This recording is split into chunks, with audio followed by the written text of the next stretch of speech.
السلام علیکم ورحمۃ اللہ وبرکاتہ۔ چائنا میں پچھلی صدی میں ایک زلزلہ آیا تھا جس میں کئی لاکھ آدمی موت کی آغوش میں چلے گئے۔ ایک بڑی بلڈنگ تھی، اس کا ملبہ ہٹانے میں کئی دن لگ گئے تو نیچے ایک جگہ کنکریٹ سلیب گری ہوئی تھی، اس کے نیچے ایک عورت کو بے ہوش دیکھا گیا۔ ایک بچہ اس کے ساتھ لیٹا ہوا تھا۔ ہاسپٹل لے گئے، ٹریٹمنٹ ہوئی۔ جب وہ عورت ہوش میں آ گئی تو ڈاکٹروں نے اس سے پوچھا کہ آخر کیا وجہ ہے کہ تیرے ہاتھوں کی انگلیوں کے سرے زخمی ہیں۔ اس نے بتایا کہ میرے اوپر چھت اس طرح گری کہ میں ایک کونے کے اندر محفوظ تھی۔ بچہ میری چھاتی سے لگا ہوا تھا اور میں سمجھتی تھی کہ اگر میری زندگی ہوئی تو کوئی کنکریٹ ہٹائے گا اور مجھے نکال لے گا۔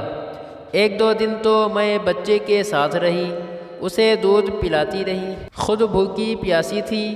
اب میرے اپنے سینے میں دودھ ختم ہو گیا۔ میرا بچہ روتا، میں اسے بہلاتی، لیکن بچے کا رونا مجھ سے برداشت نہیں ہوتا تھا۔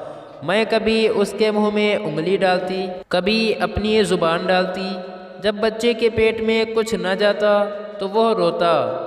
کہنے لگی میرے دل میں خیال آیا کہ بچے کو میں دودھ تو نہیں پلا سکتی، میرے جسم کے اندر خون تو موجود ہے۔ میں نے اپنے ہاتھ کی انگلی کو دانتوں سے کاٹا اور جب اس میں سے خون ٹپکنے لگا تو میں نے وہ انگلی بچے کے منہ میں ڈال دی۔ بچے نے چوسنا شروع کر دیا۔ جب بچے کے پیٹ میں کچھ جانے لگا تو یہ خاموش ہوا۔ اب میں ایک انگلی کاٹتی، پھر دوسری کاٹتی۔ میں نے اس بچے کو اتنا خون پلایا کہ میں بھی بے ہوش ہو گئی، بچہ بھی بے ہوش ہو گیا۔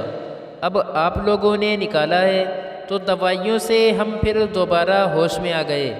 لوگ حیران ہو گئے کہ ماں کی محبت اس درجے تک ہوتی ہے کہ اگر وہ محسوس کرے کہ اپنے جسم کا خون دے کر اپنے بچے کی جان بچا سکتی ہے تو ماں اس سے بھی گریز نہیں کیا کرتی۔